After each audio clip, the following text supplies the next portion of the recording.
Yeah. Then the kid's like, yeah, you know, screw those guys. Right. You know, and then at the end of the day, or kids, you know, these days they try to, you know, say that this is gay and that's gay. You know, it could be a pair of shoes, or it could be a shirt, or that's gay, or the haircut's gay, or this is gay, or that's gay. retarded, or It's the same connotation. Totally. It drives home that gay is not good. Gay must be something that is bad, because you're not saying, wow, that's gay. No, you're saying that's gay. Where did that come from? Where does this permission come from? Yeah. Same with retarded. Same with, you know, I mean, there's totally, I believe, and the parents need to teach the kids. When do we train the parents? My whole program is to help teach the parents, help get them involved. Because some kids don't have parents at home. You got to think about that too. So not all the parents all the time, maybe they're both working 2 jobs apiece to pay for everything. I mean, my So family, the village has to step up. yeah, so I mean, it's between the parents, the teachers, and the kids, and you have to inform And as many society. as you can. Society in a whole. I mean, if you guys do all your work and it doesn't, you know, it doesn't do any good, I mean, what's the point? Exactly. So with the program that we're going to start implementing in LA Unified, hopefully we got a meeting with them next week.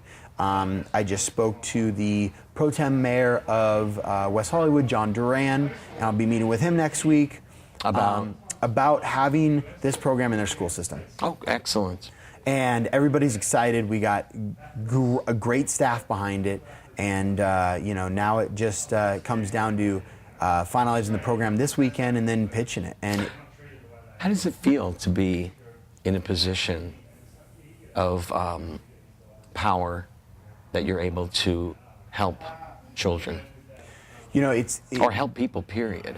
What is being in my position as a pro athlete? I think that it gives me, if I say the right things and I do the right things, it gives me a boost, because a lot of the athletes out there getting DUIs, so is this cheating on their wives. So then it's a publicity stunt.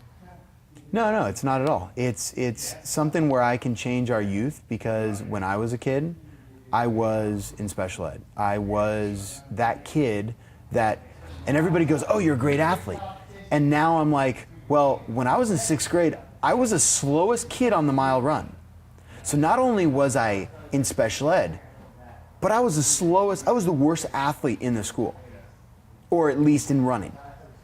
So, and people go, okay, cool, so why do you want to do this? I go, well, I want to make a difference in our youth, because our youth are our future. And I believe America is the greatest nation in the world. And I think that we should stand out from everybody else.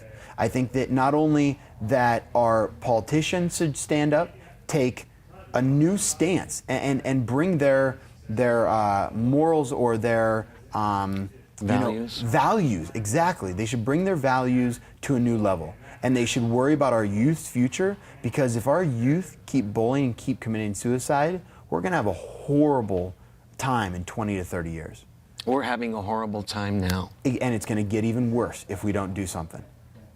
Daniel, what do you think the most difficult part of this whole campaign has been? The most difficult part of the campaign is probably raising funds. Right when I got back in this last couple of years, I've been wrestling, fighting, but it's not like I'm making 6 or 7 figures a fight.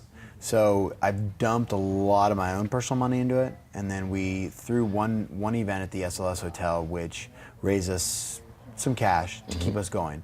About 20 grand? Yeah, about 20 grand. So we just ran out of cash, but we're looking, you know, once I get into the program gets into the school, then we can start doing some more fundraisers. How about some of these celebrities who have chimed in at the beginning, like Bette Midler, Chelsea Handler? Yeah. Have they? Well, okay, so everybody Is it time for them to open their pocketbooks? Yeah, you know, and they have more than a pocketbook. They got a TV show. And so at the end of the day, you know, I mean, Chelsea's great. I love her show. You know, at the end of the day, a lot of people want me on their shows, but we haven't completed the program, because everybody goes, what are you going to do? MSNBC wants me back on, ABC, I mean, just everybody from all the networks. So it takes time to write a program that will actually work. And that's what's really taken time. So that's where we're at. Taken energy. And we should have a finalized program. And my book, I got a book that's going to be finalized. I co-authored with one of my best friends in San Diego. He's actually a personal trainer. His name is Kyle Brown. We're co-authoring. It's called, I don't know, we didn't figure out the exact name, but it's basically the 12 things young athletes need to know about health and fitness. Oh, excellent. But we're targeting it towards the basic people. I mean, anybody can use this book. 90% of people probably don't know a third of what's in this book. And it's very basic stuff. It's from fats to carbs to when you should eat to how you should eat. It's the very basics. It's about 35 pages long. And we're going to really push that to get into the school system so that we can get the athletic directors on board. Because if we get the athletes, how we're figuring is if we can get the athletes right off the bat, and I get 300-400 kids to be a part of a program against anti-bullying. Those kids right there, number one, a lot of them want to go to college for athletics. And number two, a lot of them just have a lot of drive. They're usually the cool kids and they're usually the stronger kids.